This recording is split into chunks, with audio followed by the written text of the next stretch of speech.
Welcome, Graham, on this Tuesday night, a rare night for us to record. We're going to crack on because there's quite a lot of topics for this evening. We are, but I've got a quick interruption. Yes, let's start with an interruption. Today I thought of a sentence for a book that I'll never write, and this is a Yes. sentence. Yeah, He misspent his life only on the things that mattered most.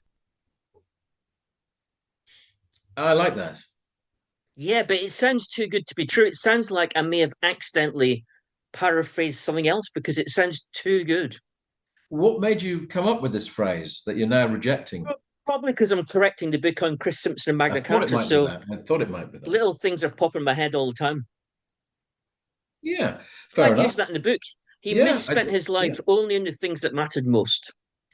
I think it's too long for a title, but I think it's good in every other way. Now, talking of Yeah. books, Graham, the big cultural story, I guess, both across Yorkshire is the news of the, I say imminent, but it will be autumn opening of Topping and Company, which will be Britain's biggest independent bookstore, and this will be in York. And it's on the corner as you are heading up to York Minster. So come up from the railway station, head toward York Minster, and it's on that corner before you start turning into the very heartland of Parliament Street in York. And it's fair to say that obviously there's considerable excitement, but also maybe a little bit of nerves by other bookstores. Just wonder, Graham, initially Yeah. what your feeling is on this. Well, it will be Britain's biggest independent bookstore, and it is a very small chain, which at the moment only has branches in Edinburgh, Bath, Ely, and St Andrews. Yeah. So it'll be an esteemed company. And so for technically for York to get this Mm, is a massive step forward for York. mm, On the mm. other hand, York has a huge number of independent small bookshops It and the does. Waterstones. It does. It does. So the first statistic that leapt out was a prediction of potential footfall of 1 million a year, 1 million footfall. I mean, that's an extraordinary figure, and it's based on the popularity of their book stores elsewhere that makes them think that this Well, could happen. And I you would don't have think it thought they just know what they're because talking about, but that sounds a huge figure. it That does. sounds like the sort of figure that would only happen if everybody stopped going to Waterstones and the independent bookshops and Mm, went to Toppy and Company instead. mm, But mm. I'm not an expert on footfall in No, bookshops. and I also may have misread it, but I don't think I have. And I don't think it's just because you can get gratis cups of coffee and tea on arrival. There will Wait a also, minute, of did you course, say free coffee? free coffee, gratis I'll coffee. be there. There you are. You see, that's Forget the so rest of them. appealing. I'm going. And there will be guests coming to do book signings, including and maybe talks as well. I think Holly McNish, there's a poster already up in the window. So, I mean, if we look at York as a city of bookstores, it's a city of storytellers. It's a city of stories itself. It has produced novelists such as Matt Haig, and also it's produced the mystery plays, perhaps it is the most extant series of plays. So there is a great history of writing within the city, and indeed of bookshops. And while I'm going to bear with me just while I look through the list at the moment, Little Apple Bookshop in High Petergate, Minster Gate Bookshop, Waterstones that we've mentioned in Coney Street, opened not that long back. Isla Cook opened, Isla Cool, I think actually is the name. Criminally Good Books, as it suggests, a crime bookshop. There's an Amnesty bookshop. There's at least three You mentioned Oxford the portal. bookshops. And there is also, yes, there is also the Portal Bookshop, Hmm.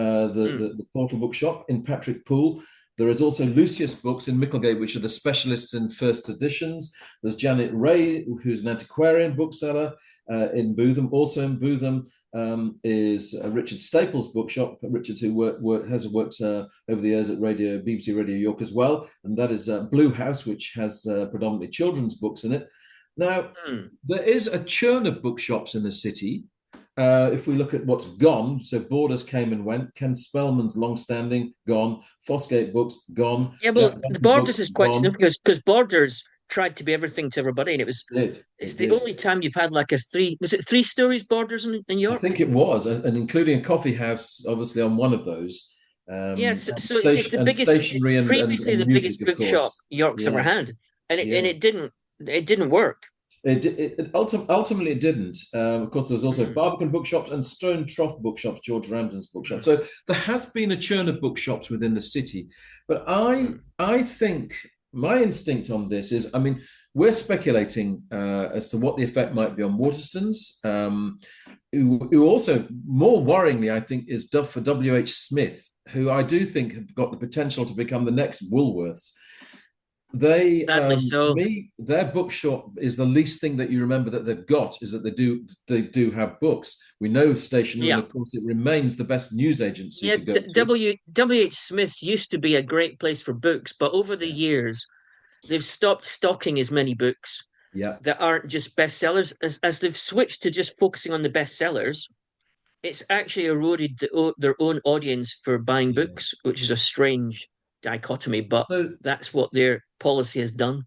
I mean, they've basically got a national problem, it seems to me, as to how you modernize and make, and it's got to be more. I think, ironically, they updated the sign, the WHS sign, and so instead it looked like NHS. Anyway, apparently it's going back to being called WH Smith, and that's a kind of Oh ridiculous dear. waste of strategy that they've done. When actually the bigger problem is how do you make the space look more exciting? Now, to which obviously you could use Waterstones as a very good example of how to use a bookstore space that accommodates a cafe, that I think accommodates Waterstones is good stationery. because you walk into Waterstones and you don't Yeah. feel this is a generic No, chain no. shop where people are grudgingly doing their jobs just because Yeah, they need to get paid. It yeah, feels like a place where they respect books and the staff like books. So I absolutely. think Waterstones as a chain is really good.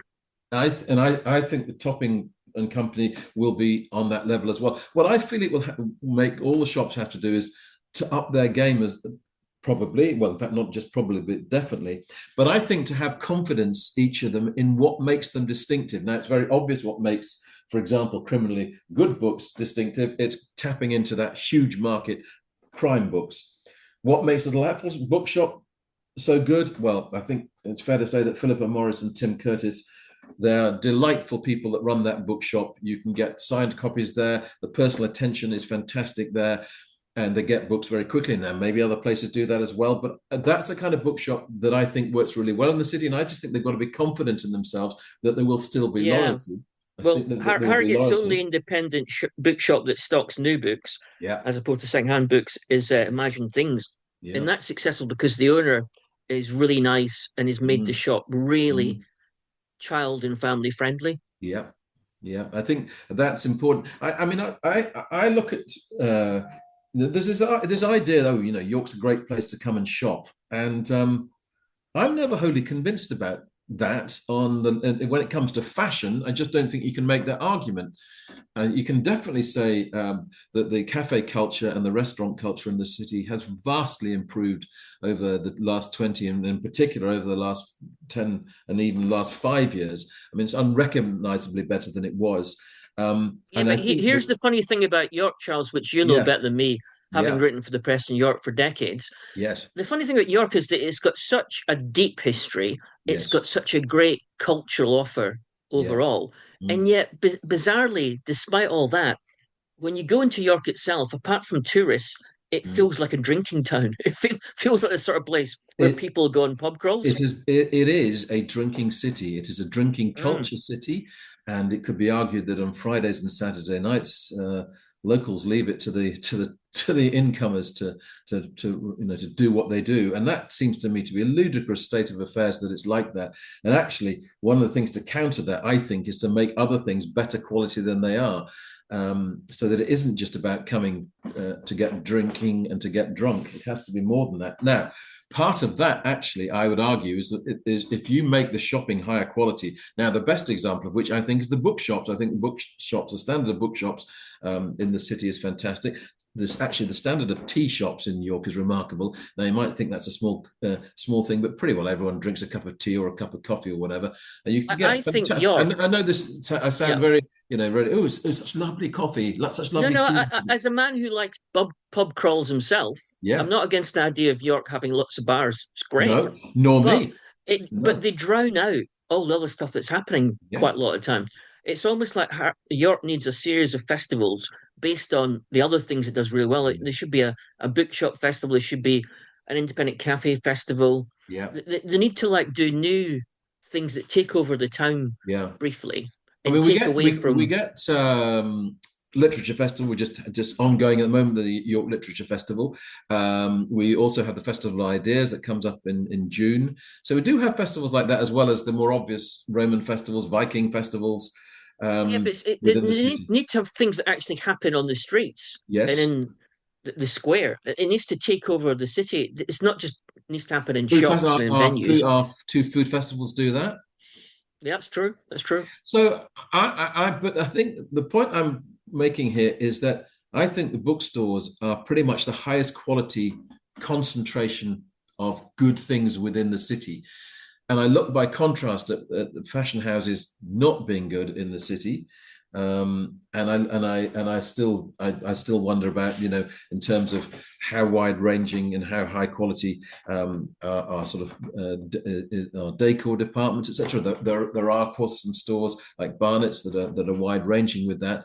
But I think that if you're aiming to push things to a higher level, the way that's happened with all the bookstores within the city is a good thing, and I think it sets the example. And that's why, actually, I don't fear for the knock-on effect with Topping and Company. I think that it just will improve to what is already a really good canvas for bookstores within the city. And if it means we get more writers coming to the city for events, that is good as well. To encourage that, I think it's important as well. So I want to look You upon may this ask you may ask positively. the question: is York Yeah, really Edinburgh? But one thing's for sure, it's going to be yeah, stocking 75,000 titles, yeah, so it's certainly going to have an impact. yeah, yeah. York, because of the drinking culture still in some ways dominating. I think it's always a fight to get other things uh, so strikingly effective within the city. But if you keep adding to the cultural options, and we have within the city, I've said this for a while, that within the world of musical theatre, York has the highest quality of musical theatre that's ever had in more than 35 years of me writing about it. That's just one example. We have filmmakers within the city. We have new technology within the cinema industry in the city. We promote very strongly. We have the East Ethica Short Film Festival. We have art competitions within the city. The East Ethica Art Prize within the city. So we have All theatre right, Charles, festivals within the you've city. got the Yorkshire Cultural Ambassador Award in the bag now. You have the Shakespeare International Festival in the city. So what I'm saying, Graham, is actually there is all that going on, and it just has to try to make itself louder against what is the drinking culture that's equally prominent. That's not to say, of course, there isn't a role for going out and enjoying having a drink. I understand that. But I think the Well, more quality that's yeah, there, the more likely you bring a wider range of people into the city as well. I agree. And there's nothing more boring than agreeing. So I say, let's go for topping and forget a top up. Okay, we'll go with that. Topping of the pops. Now, Graham, issue number two for debate tonight is this one intrigues me. You might potentially go to only one half of rock god Rick Wakeman's gig this October at York Barbican, and you might leave at the interval. Now, Uh, that's a dramatic uh, decision. I mean, normally one doesn't sort of make that, oh, I'm going off in a huff, I'm not enjoying this type of decision. You're not normally a man uh, to walk out on things. Why is this premeditated, and why would you do it? And have you told Rick Wakeman uh, to upset him that you're going to do this? well, yeah, no, Rick is a nice guy, and you He must have is. interviewed him. I've certainly done so. He's And loquacious when in he's on interviews. stage, Yes, he's a great raconteur, got a he great sense of is. humor. And Mm. musically, he's unimpeachable. I mean, when he was a late teenager, he was already playing on key tracks by David Bowie Yeah. in the Strawbs. Then he joined Yes and made Yes hugely successful before he Mm. left, then came back, then left, then came back. Yeah. But the Still doing reason that. that I'm talking about not staying for the second half is that his Return of the Cape Crusader Part 1 tour, which Yes. comes to York on Tuesday, October 14th. The Yes. first half is his first solo album, The Six Wives of Henry VIII, Yeah. which was released on A&M Records in 1973. Mm. Entirely instrumental, no Yeah. no vocals, no narration. No. And it was an unexpected hit. It got to number 6 in the UK. Mm. Yeah. And Yeah. it's a really great album because it's beautifully played, beautifully arranged, great melodies, a bit prog rock, a bit medieval, but it's understated and subtle, and it has some emotional impact. It's really good album. Whereas once he made it big, he then released Journey to the Center of the Earth in Mm. 1975, which was an even Mm. bigger hit. sold 14 million copies, then released in 1975, I think 74 was John Center Earth. Yeah. 75 released The Myths and Legends of King Arthur and the Mhm. Knights of the Round Table, Mhm. which only got number two in the UK, a comparative failure. And that's the album he's doing the second half. So first half, Six Wives of Henry VIII, Yeah. brilliant. Second half, The Myths and Legends of King Arthur. Now the problem with that, for me personally speaking, is Mm. that I've got Journey to the Centre of the Earth, and it's fruity as hell. And so is The Myths and Legends of King Arthur. All Mm. the subtlety that he had on the first album Mm. as his solo career almost completely disappeared by the second and third album, which ironically sold loads of copies. And I'm not sure I can take listening to King Arthur because it's a bit like if you let loose Andre Rieu on Mm. Mogwai. It's all rococo, over the top, melodramatic, big strokes, only a little bit of subtlety, and you can see where Jeff Wayne got his idea for War of the Worlds from. He Would you got it have from more? Would you have more Rick fun at? Wakeman. Would you have more fun at Spamalot with Eric Idle's Spamalot? Well, that's the same sort of thing. And Rick Wakeman's a big fan of Monty Python, so I'm Mm. sure Rick thinks Spamalot's brilliant. But no, I'm sure I'm sure it'll be enjoyable. It's Yeah. not that it's not going to be fun. It's fun. It's just it's like it's like liking something you shouldn't like. That's what it feels like when you They listen used to to call that Journey guilty. or Well, Miss they Legend. used to call that a guilty pleasure, but it sounds like this Mm, is not a guilty. This is a guilty lack of pleasure. yeah, I mean, there's like narration, there's choirs, there's Mm. orchestral suites. I mean, it makes Tommy by The Who and Quadrophenia sound like utterly modest. It's sort of like bad Tchaikovsky or Yeah. Prokofiev. And then there'll be all the storytelling that goes with it, which he doesn't do when Yes Play. Because when I interviewed him about that, he said, "I'm too busy twiddling all the knobs and changing them between songs, so John Anderson does the talking. Whereas when it's just on, so he's got to sort of fit in with the band. Whereas when it's solo, he can do what any piano man can do, which is to fiddle around in the way that he wants and tell a story. So that'll make it even longer. I think the only good thing about it is that, this is from the days long ago, 50 years ago, Mm. when rock stars would do concept albums based on ancient history. Yeah. Which you don't find 1975 or Ed Sheeran or Taylor Swift doing that. No. I would remind you, Graham, that it's that very thing that led to punk. Mm. Well, it's the sort of album that Johnny Rotten and the Sex Pistols would have hated with a passion. Although he went on to say that he love, was it Pink Floyd he loved? He went on to say he liked prog rock No, later. he liked the sort of like more edgy end of prog rock, did John Mm, Lydon and some of mm, the rest of the punks. They mm. didn't like the sort of like Genesis. They No, didn't like the fruity, grandiose, yes, Genesis. They didn't really like at all. Bartley no, James Harvest, Gentle Giant. They weren't into that, but they weren't into things like Van der Graaf Generator a bit, and a little no. bit of King Crimson, and a little bit of Pink Floyd here and there. Yeah, yeah. Now, Graham, I feel it's time for a second interruption. Well, yeah, I'd like to complain about the cost of gigs. Now, I know there's inflation, and I know there's high energy bills, Mm, but I've stopped going to gigs in Leeds at the O2 Academy purely because of the price. And this mm, has only happened this year. This wasn't the case last year. This is no, the first time ever I've thought about going to gigs and gone, how much? At the O2 Academy, which, as you know, isn't Leeds Arena. I mean, it holds about, is it 2,000 or something? I yeah. don't know. Anyway, It's so fair to first of all, say I was going to go see Mog. it's a fairly basic venue, to say the least, isn't it? So, Yeah, as you know, as you've had a run in there before. So yeah. I nearly went to see Mogwai last month, Mm, but it was like 36 quid plus booking fees, 40 quid it ended up. And I thought, am I going to pay 40 quid for Mogwai mm, in an O2 Academy? And I thought, no, I'm not. And then I mm. thought, well, Father John Misty's coming to O2 Academy in Leeds on Saturday, Yeah, June the 22nd. yeah. And I like Father John Misty. Not everything he's done, but I've got No, four no. albums. Mm, And I mm, think his best album's from 2015, I Love You, Honey Bear, which I think is a really good album. Great mm, lyrics, great mm. tunes, but he does do some stuff which I don't like. But anyway, I have never seen him live, and I thought, okay, I'm going to go. So I Yeah, went online to see tickets or whatever, and yeah. it was like, it said like from £42. And I thought, really? And then Mm, when I actually clicked on the proper link, it was like £48 plus booking fee, plus this and that. It was mm, going to be more than 50 quid to go and see Father John Misty at Leeds O2 Academy. And I mm. thought, God's truth, I'm not sure I'm going to do that. And I think that this upward trend will just continue, Graham, as well. And I think the prices will accelerate. It's an ongoing scenario. Um, I think it goes I mean, beyond I would costs say, and prices. I think this is racketeering by the big companies that run tours now. I think they've used the cost of living as an excuse to inflate their prices beyond what they need to go up by. I just feel they think they can get away with it, so they're doing it. That's my I mean, gut feeling the based on evidence, Graham, is absolutely that they no can. knowledge. The evidence is they can get away with it.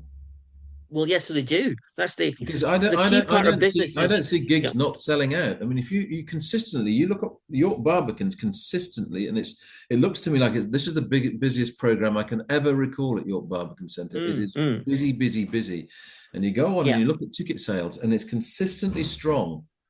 And that's on top of the fact you've got Grand Opera House playing, strongly, and with lots of musicals there or whatever, and whatever the Theatre Royal is doing, which is, the two big productions that are selling very strongly, the North by Northwest, and of course Gary Oldman's Krapp's last tape that's already sold out. So, so for all the fact that prices are going up for concerts, it seems to me people are putting up with it, and they see the festival prices going up. This tells me that this is middle class people like you or me buying the Mm, tickets. I can't mm, imagine anybody who works in a supermarket no, or does works in the gig economy no. or does just eat for a living. I can't Mm. imagine they're buying these tickets. So No, no. this is a reflection of how much middle class grew in Britain during the Yeah, tens. When yeah, things were getting tighter at the bottom, the yeah. middle classes got wealthier and Mm, grew in size and number. And so they can get away with it for that reason. But it means eventually rock and roll and pop music will become an elitist institution if it hasn't already become an elitist institution. yeah. Which is not a good idea. And then the knock-on effect with that, of course, is the potential limitation on the venues that the more low-key, smaller scale local venues where bands start out or whatever. They're the ones that are always put under threat by comparison. But you've got to have somewhere for bands still to start. I mean, that has to still be the case. Well, yeah, I mean, obviously, the more money you make at bigger venues, the less that the managers and the tour companies, and maybe even the bands, will want to play the small venues because they're not going to get the money. So it just feels like an accidental, unintended potential threat to Mm. smaller venues as well. I mean, bands will still they used to make money out of selling records. Then along came streaming complications, and touring became more important and has become more important to bands. But equally, there needs to be different scales of venues for those bands as well. They can't all play at that level of O2 Academy, then the arena or whatever. There has to be, in Leeds alone, there has to be a healthy cross section of venues for bands to play. And bands don't always, sustain the same level of success that they had before. They may fall into that category of being what do they like to call them? Heritage acts. So a Yeah, place like Leeds City Varieties becomes very important as that kind of venue. There has to be those opportunities still there as well. Plus the need for venues for the new bands to break out.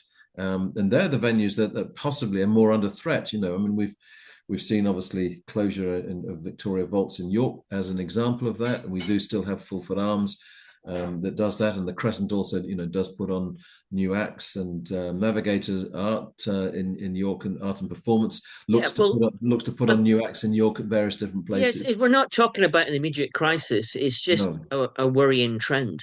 Mm, mm. So, Graham, talking of acts that would have played a myriad of different venues through his career, Edwin Collins has announced that his autumn tour will be his last trek around the UK. Just reminding listeners of what happened with Edwin 20 years ago, he suffered two brain aneurysms within 5 days, and then also suffered MRSA. While in hospital, contacted that, but recovered to the extent of making now his fifth album in those 20 years. Whether that, because it's the last tour, it means he won't ever make another album. Let's hope that that's not the case. Nation Shall Speak unto Nation is his latest album. Which And is quite an unusual title for Edwin Collins. It's not so his it comes, normal type of title, yeah, so it comes from in his recording studio. There's a which piece. I've stood outside, Yeah, absolutely. but Well, if you'd but gone not gone inside, in. you would see on a No, bit I of didn't go in. I No, didn't go inside. I wasn't no. sure what I was going to say to him. I felt like a bit of an intruder. Well, within his recording studio is a piece of equipment that has this old phrase on it: "Nation shall speak unto nation." And I think was it from the I think was it from the BBC that they used it. I think at some point. Hmm. So he and actually one of the songs takes that as its lyric point. Um, you and I have been Edwin fans, well, going way back, going back to Orange Juice days, of course, and through the solo careers that he's had, and continues to write. I think songs now that he's the great gift for melody that's still there, but. It's what's interesting with the lyric writing is that, ironically, the phrase that he was constantly able to say that he couldn't explain to himself was the possibilities are endless. And he kept saying that's when after the aneurysm Hmm. struck him, he found himself That regularly ended up as a saying, film, didn't it? Ended up as a "Yeah, documentary film. Yeah. absolutely, the possibilities are endless." But when Edwin talks, if you look at the interviews, Grace, his wife, former started off Hmm. as manager, does a lot of the heavy loading within those interviews, and Edwin's diction is more limited in what he It has says. improved. I heard him on Craig Charles's show, Or did BBC you? Six Music, Yeah. last week, and he was talking without Grace seemingly being involved, Oh, and it right. was Okay. reasonable. Yeah. It was a reasonable experience. He sounded all right. But what I mean, even within the album, he talks about them. It's more difficult for him to, to Hmm. speak and whatever. But interestingly, when it comes to writing the lyrics, then the palette is perhaps wider than when he speaks. But he finds phrases that are really, really resonant. I mean, we know in the past he was what he calls a smart aleck songwriter, always with a put down and a comeback. And the Yeah, songwriting is emotionally I, more direct. It seems to me that's I think the that's difference. true. But I think you shouldn't take Edwin at face value when he speaks about himself. He does Mm, tend to say things that are a bit sort of jokey for effect. So if you mm, listen to his lyrics in all his 1980s work, it mm. isn't that tricksy. It's less tricksy or clever than Lloyd Cole and the Mm. commotions of the time. Yeah, that's a I good think there was comparison. always that emotional core. Yeah. I don't think he's ever been a clever writer. I think Mm. he's always had that emotion. He's almost like a more positive, less oblique version of the Go-Betweens, who were briefly on Postcard Records about the same Yeah, time that they Orange were. Juice were on Yeah. Postcard Records. Mm. But Yeah, yeah, I can that see that. I would still argue that I think I don't think there's any archness now in how he writes at all. I think that it's direct truths. It reflects on aging. It reflects on vulnerability. It reflects on the knowledge. The opening track, which is one of those songs that you just think it's been around forever. It's one of those songs. As soon as you hear it, you think, and I hate the expression, an instant classic, but it's a song that you just think this is must have been here forever. It's that impactful as a song. But is see, as good as Bad Beer, his most recent album for about I 2020. I feel I'm more affected by this album than I was by Really? Bad I Beer. thought Bad Beer was very good. It was, but I like the directness of the emotions within this, Mm. but I also like the fact that it's reflective on change. So one of the songs, for example, is about the pub that he used to go into in Helmsdale, where in Scotland on the coast there. But I think from what I can gather, it looks like the bar's now closed. So it's a kind of hymn to this beautiful pub that he's loved over the years. And Mm. there are gospel singers on that track and on other tracks as well. Also, just want to praise the musicianship, which are two members from the current lineup of the Pretenders, Chrissy Hines band. And James, I'm going to get his name possibly slightly wrong. James Walhorn, I think the name is, and forgive me if I got it slightly wrong. But again, he's very good, Edwin, at choosing the musicians. We know going back to when Johnny Marr played with him, when Roddy Frame, when Edwin first came back from the aneurysm, played with him. And again, the musicianship is really, really strong on this. And there's also it's because he's also a very skilled producer, Edwin. So he knows how to to bring interesting sounds in that contrast between different songs. He's done that again. So every so often you'll get maybe a brass sound coming through. Yeah, well, the thing about Bad Beer, if you've ever been to it, it's on the beautiful coastline in the Mm. north of Scotland where the 600 road route goes by. And Yeah. it's got a harbour. It's not a very big village. It's got a couple of pubs, a restaurant, a couple of shops.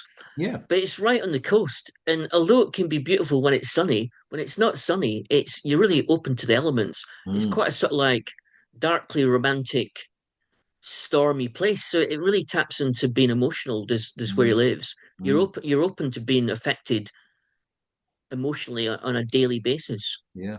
Yeah. So I would recommend instant acquiring of this album. Just to give the title again, Nation Shall Speak Unto Nation, Edwyn Collins. And look out for the autumn tour. Not coming to Yorkshire. I think the nearest city that is playing in is Newcastle. But Yeah, so we, that's a real bummer, Charles, because I would it have is. gone Yeah, for I mean sure. that's I mean exactly. So we may have to miss out on that, I which would might be even paid £50.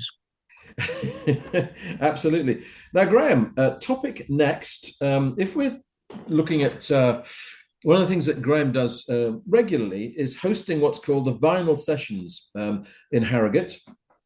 And the latest one is going to be about the Beatles in film, and in particular, the significance of A Hard Day's Night and Help albums. Graham, when will you be holding this, and where will you be Well, holding this, and I'm why not will the you be host. holding this? I'm not the host. Colin Payne is. I'm the guest Colin will be speaker, right. who's Oh, always the okay. guest speaker, and Yes. I put the whole thing into some historical, pseudo pretentious, personal way every Yeah. time. And the next vinyl sessions is on Wednesday, April the 9th at Yes. Starling Independent Bar in Harrogate, a great bar. And Mm. every single penny goes to Harrogate Hospital Community Charity, which Colin's particularly keen on, and so am I. Yeah. And Hard Day's Night Help aren't particularly fancied albums. There's very few books written about Hard Day's Night Help Mm. as music albums. There's loads about Sergeant Pepper, Revolver, Abbey Road, Let It Be, Rubber Soul. There's very few about Hard Day's Night Help. They're regarded as being the soundtracks to Yeah. important films, but not really meriting that much in their own right. And I Mm. think this is wrong. I think Hard Day's Night Help are really important. Beatles Mm. albums are massively overlooked. Okay. Why are they important? Well, first of all, Hard Day's Night, all 13 tracks were written by Lennon and McCartney. It's the Yeah. first time that happened for the Beatles, but more Mm. importantly, to write a whole album when you were a hit act in the early 60s was Mm. so rare. I Mm. checked this out. Early Kinks, first two albums, probably two Kinks songs per album. Yeah. Rolling Stones, first two albums in 64, probably two self written tracks per album. Mm. All the rest of the British beat bands scarcely wrote any of their own songs.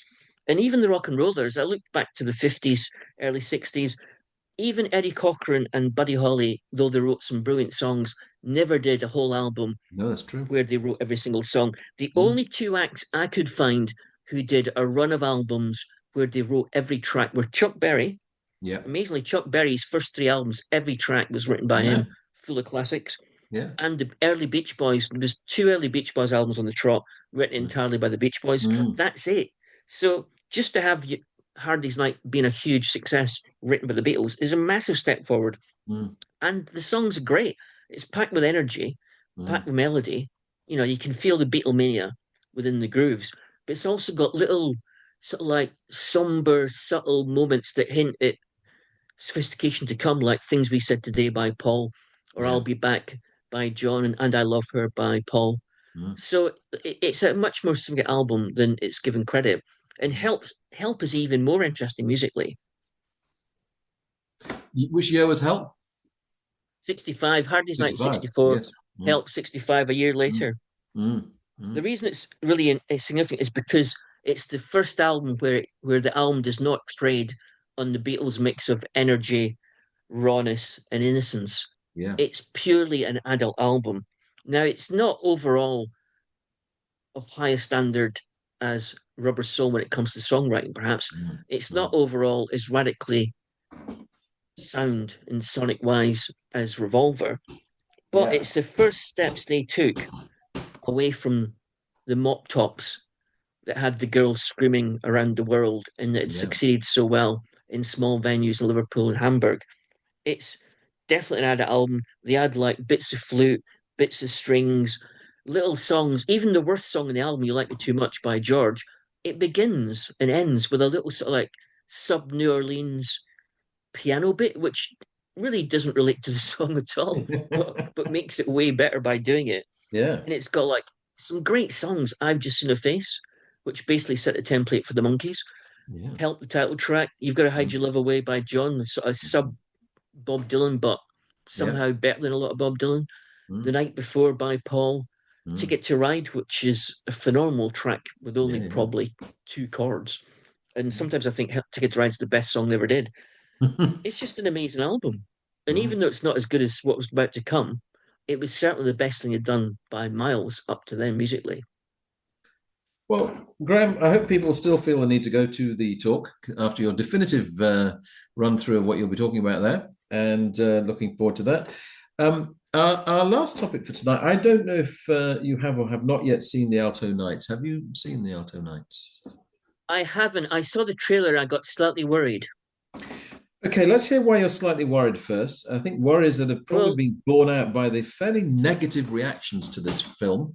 This is Robert De Robert De Niro Niro. was a brilliant actor, and he helped create the modern mafia Yeah, crime dramas. That he helped create the template, yeah, which to this very day, all the great crime-based, mafia-based TV series yeah.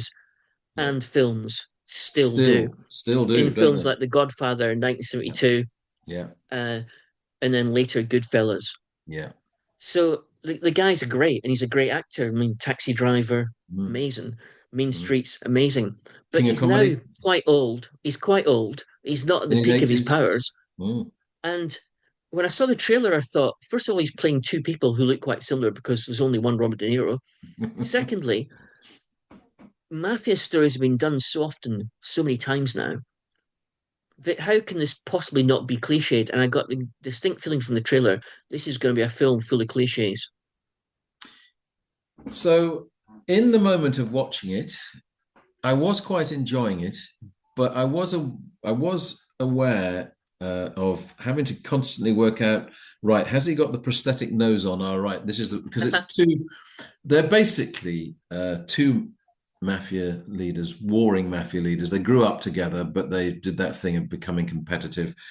And one of them, they're both pretty. They're both kind of volatile overall, but one has his calmer moments, and that's the kind. So you get two De Niro voices. One's higher pitched than the other. One wears a hat and glasses. The other doesn't. Just so you've got the distinction. But So are you essentially, saying they're too similar? They're too similar. I think that's deliberate though in some ways. There is a Hmm. bit of contrast between the two of them, but really I think it's they're basically saying it's two apples from the same carton largely. Ah, But what made them a bit different? I don't want to call it a vanity project, but I do think it's fair to say that what I think we intrigued De need to wrap Niro. up.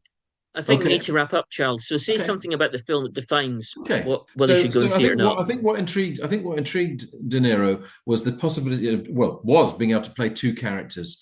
I think for him that was the challenge, and he found it interesting. It actually, in terms artistically, it isn't as it then isn't as interesting as it should be with that. And actually, you know, if one looks at a film like Heat, where he and Pacino are together, that's far more impactful. Okay, would you recommend watching it on TV when it's free Yes. eventually, or we'll Yeah, go to the cinema and paying I money? would know. I would recommend doing that as a curiosity. It's not a great piece of work, but it's enjoyable. It's enjoyable to an extent. I mean, it's Barry Levinson makes, you know, visually, it's all the familiar tropes of such movies. Mm. It basically, the strange thing is, although I'm watching De Niro, I kind of feel I'm watching Joe Pesci.